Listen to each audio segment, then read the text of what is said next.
by 4 goals to 3. Welcome to this channel. Smash the like button, comment and share. If you're totally watching us for the very first time, endeavor to subscribe to this channel so as not to miss out on stories that we do upload in here on a daily. Smash the like button, comment and share. If you're totally watching us for the very first time, endeavor to subscribe to this channel so as not to miss out on stories that we do upload in here on a daily. And it's all about Mono Gadgets. We are powered by Mono Gadgets, and Mono Gadgets are dealers into what we call phones and laptops, brand new. And if at all you want used phones from UK and laptops, call them or WhatsApp them on +256 70 99 88 665. That is Mono Gadgets for you. And if at all you feel like you really want a new phone, a new laptop, a used phone or used laptop, you can as well do the needful. You can as well go on TikTok and really follow them up on all at Mono Gadgets 256, like you see it there. Write Mono and Gadgets, then you'll obviously find out their wide range of products that they really have to obviously showcase. But it has been a huge game down in the US as Arsenal are ahead to beat Manchester United in the full 90 by 2 goals to 1. And you really know that after that they went ahead to go into penalties, and penalties were won by Manchester United, but it was a hugely highly contested game. If you watch that game of football, you can now agree with me that there is no easy game. There is no friendly between Manchester United and Arsenal. You know, the levels at which that game started, it was like a war. You know, players were fighting for the 50-50 balls. You know, you saw to it that the body language was like, we want to beat Man United, and Man United was like, we want to beat Arsenal. So it was really a very huge war in between Manchester United and Arsenal, and this is what I really want. And that's why I've always told you that I would want to say to it that Manchester United really gets back to its levels to compete with Arsenal, and that's when the game of football is really gonna get interesting, because these are some of the most supported teams in the world. And I think apart from Man City coming in through and really winning the trophies and dominating, the battle doesn't really match. I believe it doesn't really match. The matching battle should be between Manchester United and Arsenal, because Man City doesn't have those fans that Arsenal has, and Manchester United has close to 1 billion fans. Arsenal has close to 500 million fans, and Man City has like, I think, like 150 million fans. So they're really few to obviously gate this to where we want to be. And I tell you what, a lot has to happen so to it that everything really goes on their way. We thank God for the gift of life, the Muslims, Barakallahu fikum, and may the living to God bless you abundantly. And this is what we obviously have to offer into this time. I know it is really morning and most of you have just gone ahead to wake up, but we are the Rokani Media Football. But in the 10th minute, Rasmus Højlund went ahead to score a goal after that quick play that saw Marcus Rashford do that ball over the top, and he went ahead, obviously. Rasmus Højlund faced off with the youngster of Arsenal who was playing the central defense with Julian Timber, known as Hunter, and he really went ahead to really go past Hunter and put that ball or a net mark the goalkeeper of Arsenal, that is Carl Hein, into the back of the net. But if you know Rasmus Højlund very well, that is his trademark goal. That is his trump card. You know, the moment he has a lot of space to run into, I tell you what, unless otherwise you get him down. You know, the boy was naive, and he really went ahead, obviously, utilize that, and he went ahead obviously score that goal, and it was really beautiful. But he later got injured and got off. That really went ahead obviously affect the attack line of Manchester United. But he was really a threatful guy, because by the time he went ahead to get what we call that hamstring, he had obviously gone in for the nearby run to meet that cross coming in from Arun and Bissaka, and that's when I think he collided with Benjamin White, and that was the result of the hamstring. And you saw to it that the moment he left out, the moment he got out of that game, things changed, and Erik ten Hag brought on Hannibal to play as a false number 9, and Arsenal went ahead to do the needful. But Arsenal was dominating that game, that is it, possession-wise. But in as far as creating chances was concerned, United was really ahead of them. And that's how Ten Hag is going to have to show us that he's really going to be playing at the club of Manchester United. Looks like it's the style that the board of Manchester United is all about, that it's all about working on to be the best transitional team in the world. But Arsenal have this passing but quick. You've got to hate to see that their build-ups have been really quick. You know, they want to get that ball, move it quick, and really do those touches and break the team down. But I think if they come up with their entire team into the starting 11, I believe they can come out and really haunt the team that they're really going to be facing at. And guess what? I think 11 minutes later, the side of Arsenal went ahead to obviously level. They were 60 minutes later. Arsenal leveled through Gabriel Jesus, and it was Nwaneri cross that found Gabriel Jesus offside, but the goal counted. And for me, I've gone ahead to see very many United fans mourn. I was like, why are you mourning? Why are you mourning? This is a friendly. You get? It's a friendly, and if it was a good match, if it was a legit match with VAR in there for you, the goal wouldn't have gone ahead to stand. So I have no reason to argue about that. And why should I argue about something that is going to have to happen in a friendly? You know, apart from the injuries that have going to have to come into and really hit United bad, Lenny Yoro and Rasmus Højlund, I don't believe that I have something to argue about that goal, because it was clear that Jesus was offside, but it counted, and after it counting, what else to say?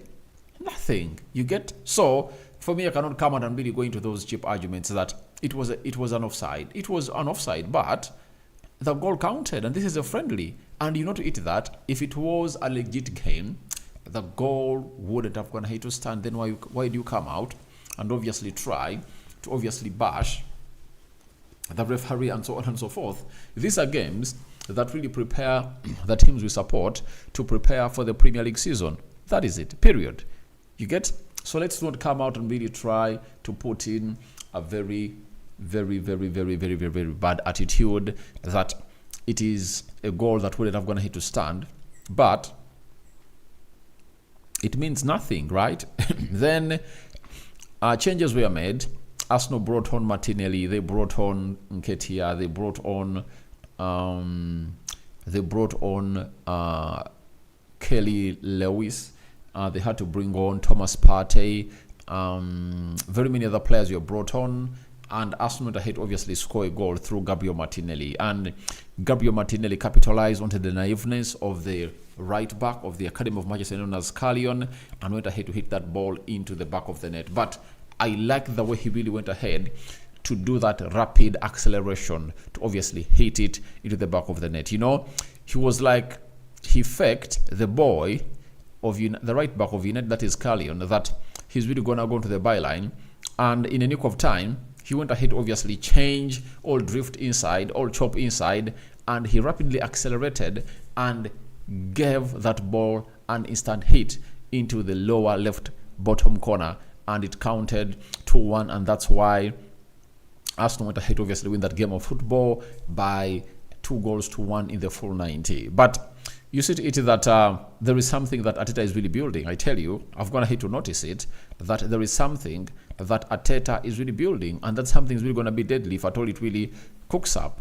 That quick play, quick passing, you know, I've gone ahead to see it on several occasions in that game, close to 6-7 times. Those patterns were building up very well, and they would obviously find themselves to the player playing onto the wide, onto the out wide left and right. And I was imagining that if that happens when they're having Saka on the right and Martinelli on the left, and they obviously break through the opponent like 3-4 times, I think that is going to be very important. And it's sort of it that it was a deliberate effort for Arsenal to build from the back. When they're building from the back, it's really a slow build up. The moment they really get into the central axis or the middle of the park, or halfway of the pitch, or in the second third of the pitch, you obviously see how deadly Arsenal increases their speed and accelerates. That is what Arteta has gone ahead obviously do, and put in a very huge goal in there for you. And I believe that plan will really work well for the club of Arsenal, and it will bear fruits for them, because if it really clicks up very well, I tell you, it is really going to cause problems to very many teams into the Premier League. But I really loved the Martinelli goal. It was really very good. And Odegaard had a chance. Then Trossard had a chance, and he forced Onana to make that beautiful save. The other player that really looked good was Nwaneri. Nwaneri showed me that he's really the talent that people think he is. The composure, and I think he's sending a message to Mikel Arteta that, please, I should be into the team that you are planning to choose to play in the Premier League and the Champions League. I'm not a Carabao Cup player or FA Cup player only. I can also play into those different kind of games. I think that was a message that was sent out to Mikel Arteta very loudly from Nwaneri, because he showed him that I'm really great. And for Gabriel Jesus, I've already told you that he's this kind of player who is really going to fight for his position. And the only thing that is going to stop him from fighting for his position is an injury. And if Atoli keeps himself fit, I tell you, he's going to be the man starting when Arsenal is playing against Wolverhampton Wanderers at the Emirates. He's going to be leading that line, I tell you, because you see his energy and how he makes other people better, the way he flicks inside, and the energy he really applies. And do the needful. Get him the chances. He'll obviously score you goals that you really want. And one thing he should work upon is keeping himself fit. That is it. If he keeps himself fit, I think he can obviously retain his starting spot into that team of Arsenal. But if at all he keeps blowing hot and cold, being in and out, I think he won't really get back that spot, and it will either go to the new signing that Arsenal really planning to get into if at all Edin Ketia leaves as a centre forward, or Kai Havertz. But all in all, I really love the game, and it showed you that the two previous games that these teams are going to hit to play have going to hit obviously sink in well in those teams. That is it. They sank in well in those teams. I tell you, they sank in well, because you saw to it that the intensity was on a different level. Players were really running, the pressing was really high, and they're running on the pitch. And everyone who really watched that game of football, it was really nice to obviously enjoy it and really love how things really went ahead, obviously pan out into that beautiful game of football. Now, let's obviously get into what we call the stats of the team. And Arsenal had 6 shots, Man United had 10. Right? That's what I told you, that Arsenal were having the lion's share of the possession, but they were not as threatening as United was in front of goal in that entire game. Even when United made wholesome changes of 10 players in the second half, you saw to it that they really had some bright moments. 3 shots on target by Arsenal. Manchester United had 3 shots on target. 58% ball possession by Arsenal, and Manchester United had 42% ball possession. 449 passes completed by Arsenal, then 323 passes completed by Man United, then 84% passing accuracy by the side of Arsenal. United had 76% passing accuracy. 10 fouls by Arsenal, then 11 fouls by Man United.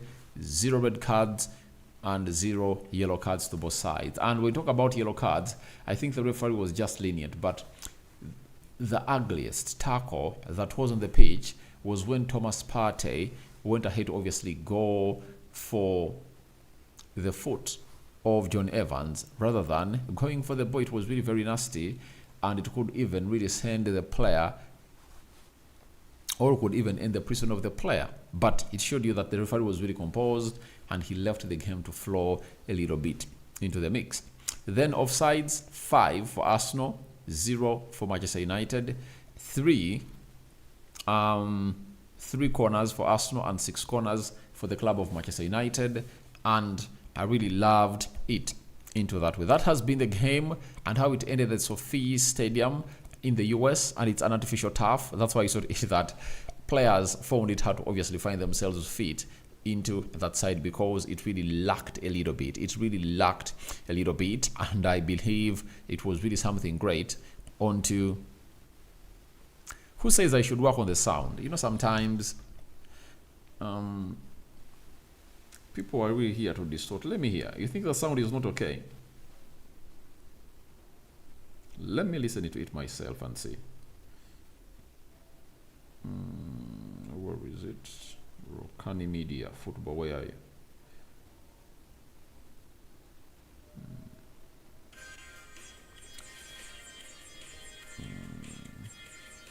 All right. But the sound is okay. And please, please, please, please, you people check your gadgets. Check your gadgets, guys.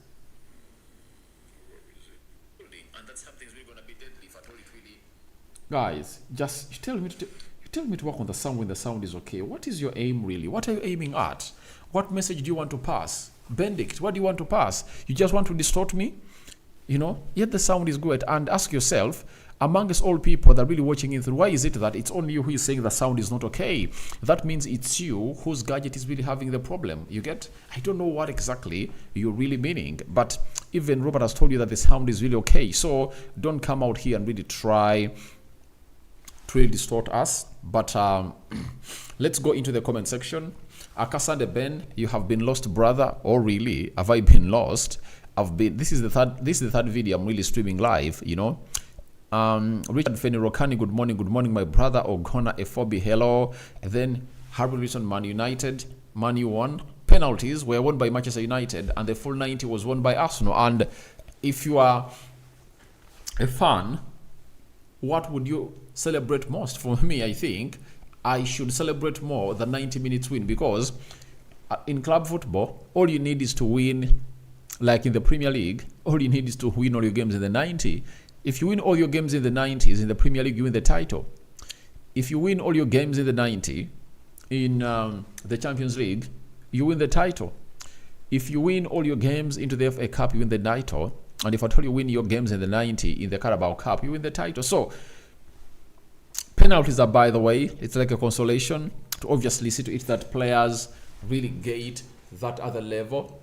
But I tell you, it's not one of those things that are obviously coming through and really believe that it's really something great to win penalties. So for me, winning penalties is not a business that I can obviously come in through and really feel hailed of that United is going to hate to win. So for me, I'm not really excited about that, and it's nothing to do with that. So for me, I believe it's all about winning the 90, and I believe Arsenal really won it, and the bench was really strong, because you saw to it that the moment it reached a moment when Eddie Nketiah came on through, Kai Havertz came on through, and Martinelli, and that front three had a lot to do. Even Fabio Vieira, he brought in like 4 power horses off the bench, and they went ahead to win the game. So 90 was really nice. And Tiva Ijuka Robert, good morning, Aradi.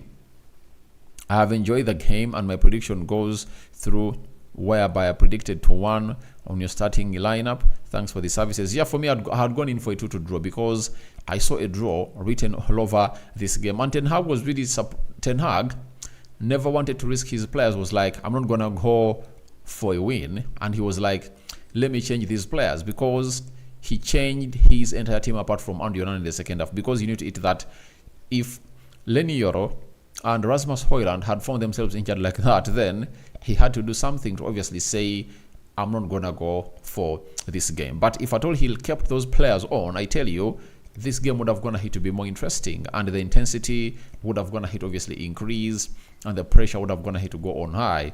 Jamil Sad, seriously, this war will never end. Voila, Mr. Aradi, but I salute to Arsenal. They played well. Yeah, Arsenal played well. Arsenal put in a very good display into the mix, as we obviously found themselves into doing the needful. Then Robert, but he found that young defender, and he put much energy on the guy, and he scored the fantastic goal. It's not all about being young, guys.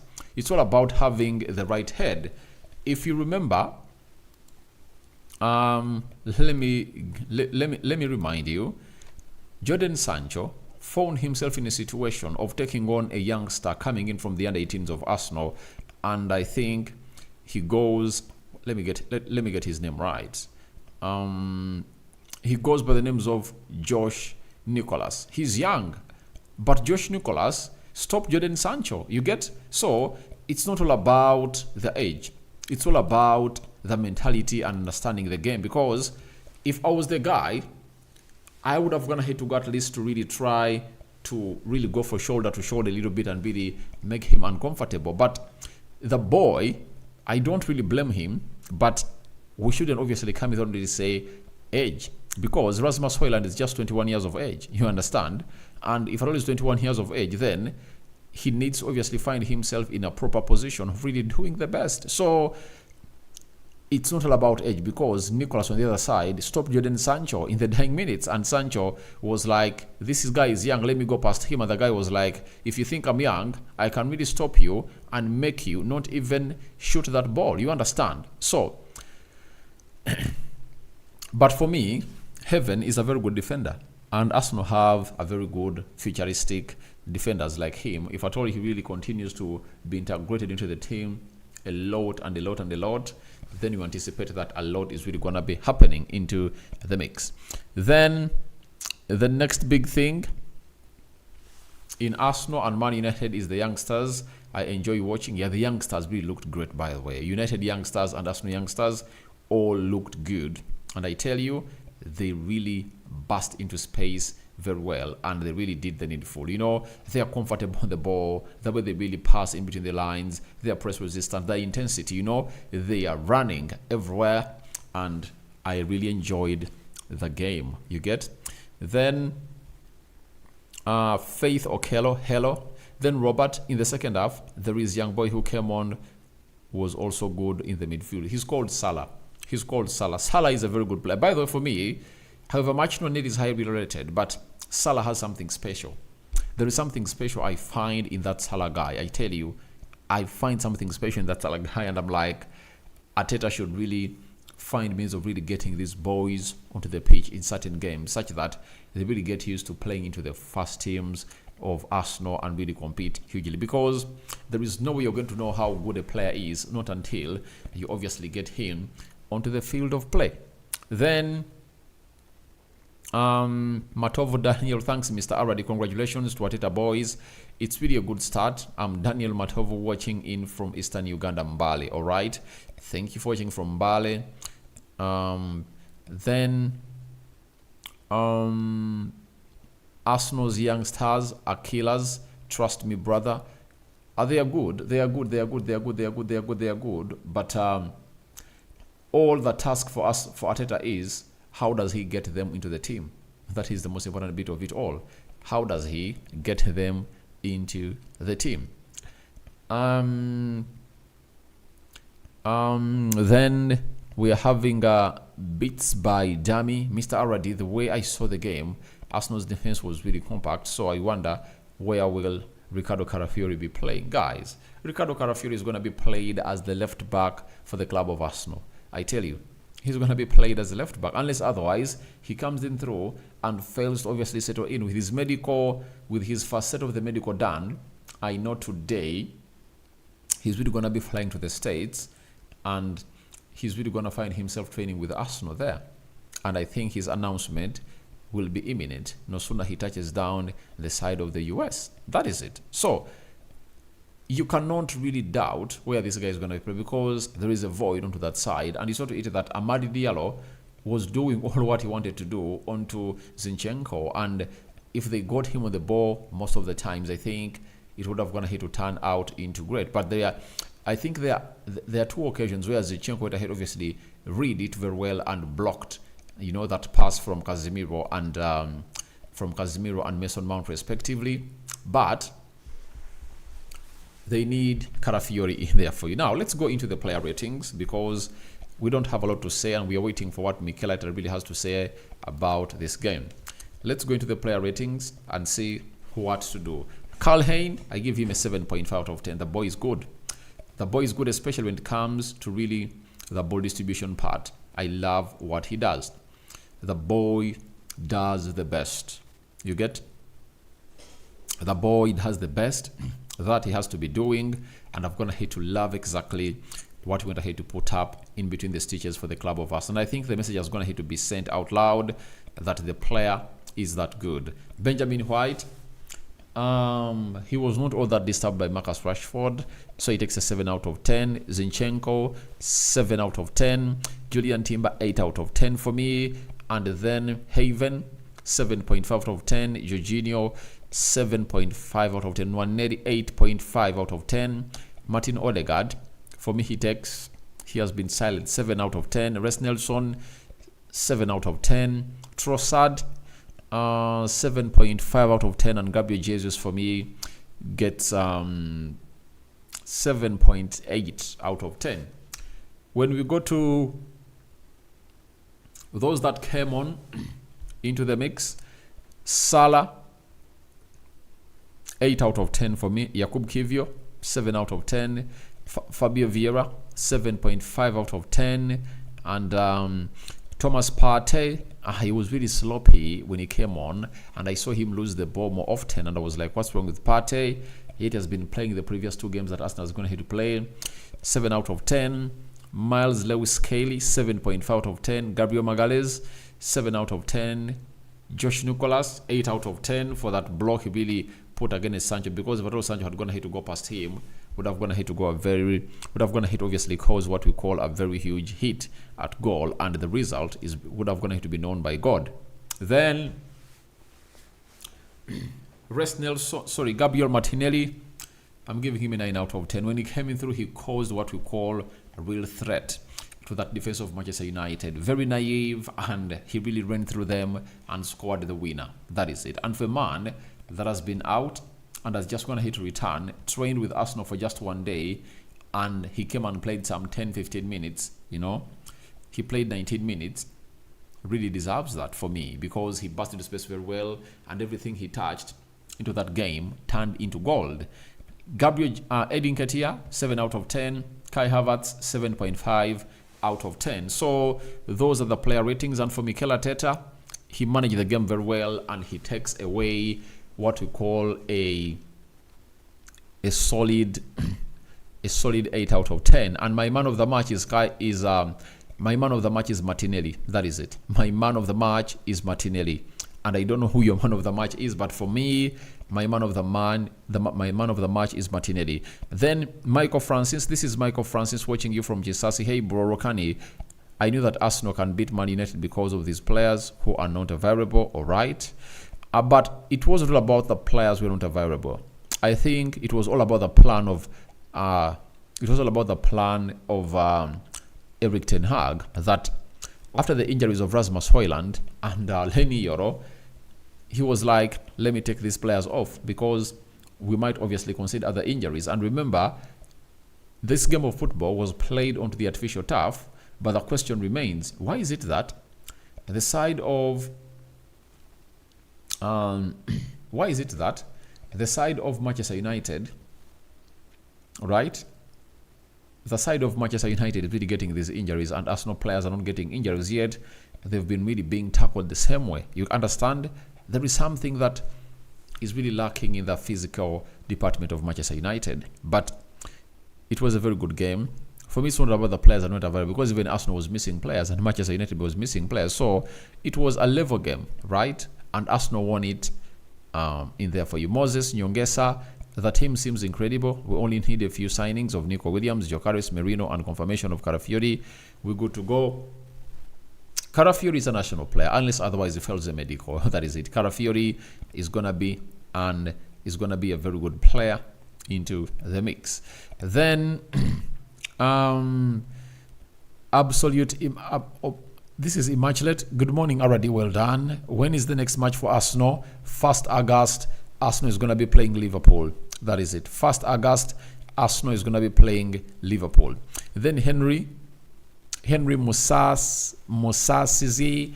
Arsenal have not even played well. Like Havertz is missing a penalty. Unbelievable. But penalties, that was like for me, it was a, by the way, for me, the real business was all about the 90 minutes, the 90 minutes, because that's where you obviously get a good picture of your team. And Arsenal, look out at the game that you're going to be playing on the 1st of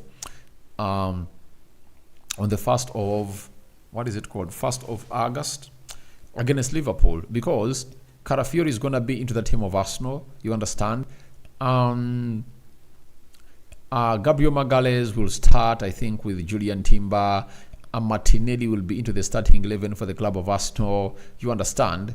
Kai Havertz, I think, will also get his nod into the starting 11 for the club of Arsenal. So just get well, just get ready for that game, because I think it's really going to be giving us vibes, because now those players would have wanted to join Arsenal, and we anticipate that they will be doing some good business in there for you.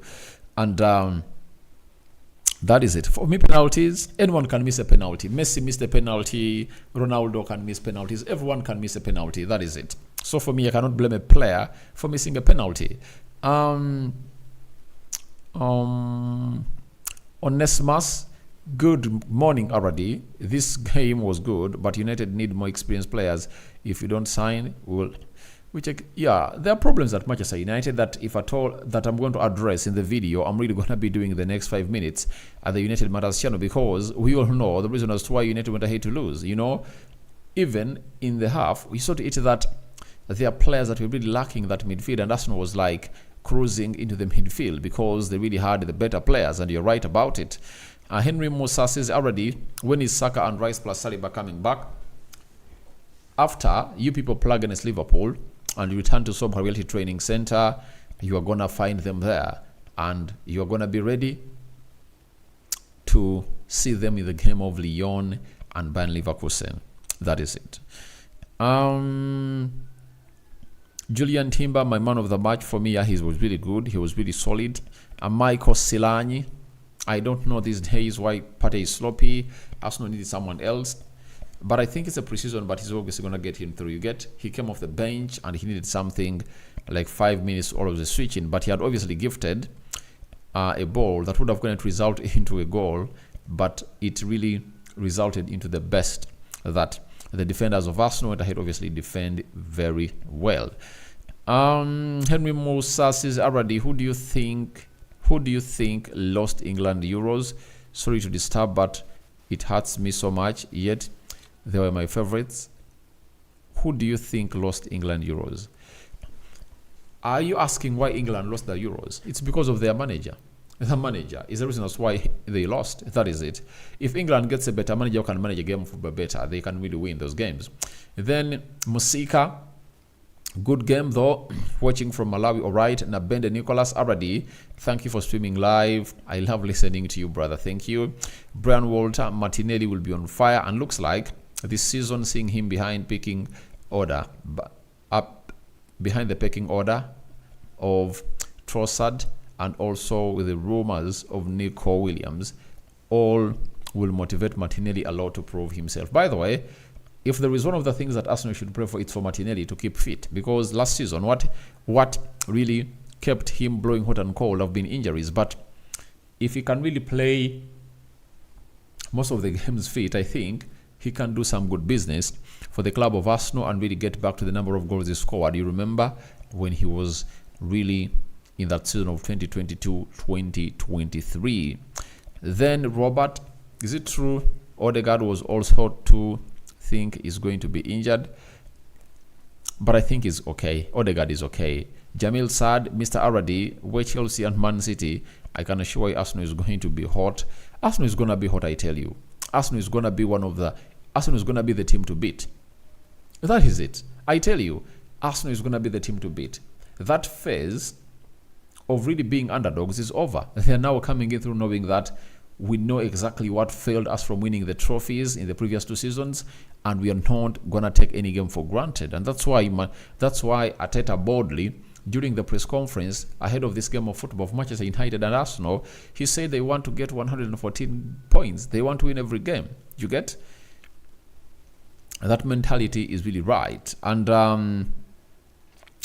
then I think Kane, Bellingham and Foden were to be subbed at halftime because they were nowhere to be seen already, really. That's what I told you. The manager was the problem. The manager was the problem. That's why England lost, because who puts on a player? It's the manager. Who takes him off? It's the manager.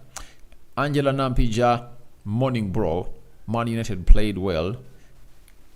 Arsenal, everyone executed his style of play very well. United transitions, they are good, and Arsenal in possession, in the possessing the ball, were really deadly and good.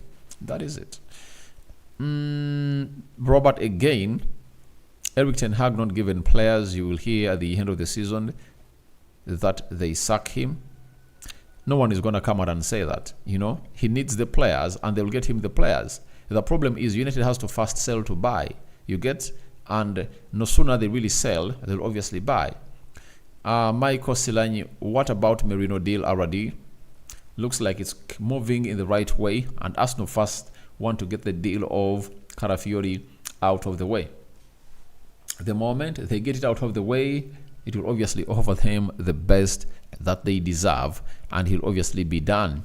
Simplex Kasimba, good analysis of the game. United need more signings. Otherwise, a repeat of last season performance is here to stay.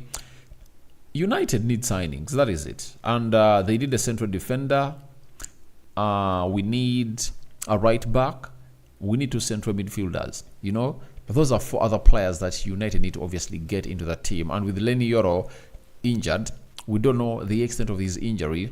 And if at all it's really bad, then United will have to rush back into the market to get in another defender. That is it. Without injury, I bet Man U can compete. I bet you can compete this season. Even with their young players, they put up a fight against Arsenal. United has a very good squad, but trust me, if you don't have 2 players per position, you cannot compete, because injuries will obviously cost you your season. Like you've said, that I bet without injuries, but tell me which team doesn't get injuries. All you have to do is to best prepare yourself a season and really find yourself in a better position of really putting in replacements for those players. That is it, and that's what Man United is supposed to be doing into the mix. So they're a good side, but when injuries pop in, they might look to be the worst side. Nassif Sentongo, what happened to Lenny Yoro? Congratulations, Arsenal. He really had like a knock in his ankle, and I'm waiting to see what is really needed into the mix. Then Henry Musasi, Ateta should buy another midfielder to boost the midfield.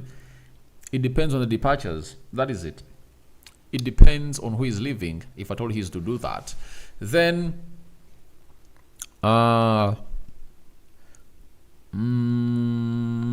Shaq says, told you to 1. Yes, no 1. All right.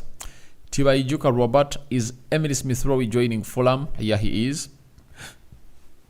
He is, and that's why he never was named into the match squad, though he really arrived with the team of Arsenal and is leaving. That is it.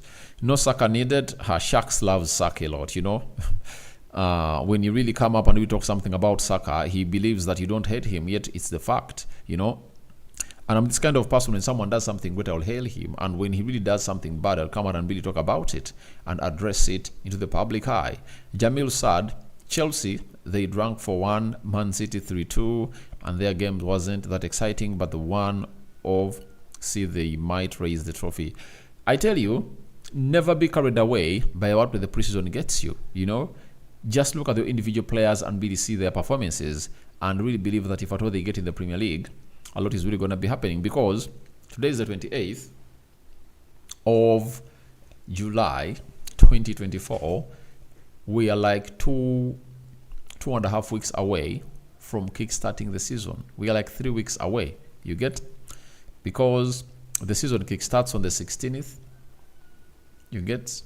So it shows you, importantly, what it is like to obviously get into the mix to really start off the season. And the reality kicks in when the season starts, not when the preseason starts. The preseason is like to get to know who is your guy in there for you and who are your good players, such that when a very good goal is really shown at you, you obviously put in a very huge shift. Then I'm having Nassif Sentongo. How did the game end in penalties? United 4, Arsenal 3. Arsenal won the 90 minutes. United won the penalties. So that was the case, and that's how the game really went ahead to end. You get? United won what we call the penalties. Arsenal won the 90. But from here, credit to the team that won the 90, because that's what every manager would want, to see to it that you win your game into the 90. Then Brian Walter Rokani. To me, I want Zinchenko to stay because he has a super talent that can contribute in the different ways. When you want to play pragmatic, he cannot play pragmatic football. I think he plays flamboyant football, not pragmatic football. He really plays flamboyant football. He's good, but the moment they really go past him and really score against you, that's when you get to know that he's really vulnerable. You get? But I know you are talking about that because you haven't gone ahead to watch Carafiori play in those Arsenal colours. But the moment you see Carafiori into those Arsenal colours, you'll thank me later that he's a baller that you need to see. Shaq says, hope Euro recovers. We just can't wait for the medical report from the doctors of Manchester United. So guys, thank you very much for watching through. That has been my match reaction of Arsenal 2, United 1, full 90 penalties. Arsenal 3, United 4. And I sign out for now. See you later, and I cover you all in the precious blood of Jesus Christ. And may the living to God bless you and bless you abundantly. We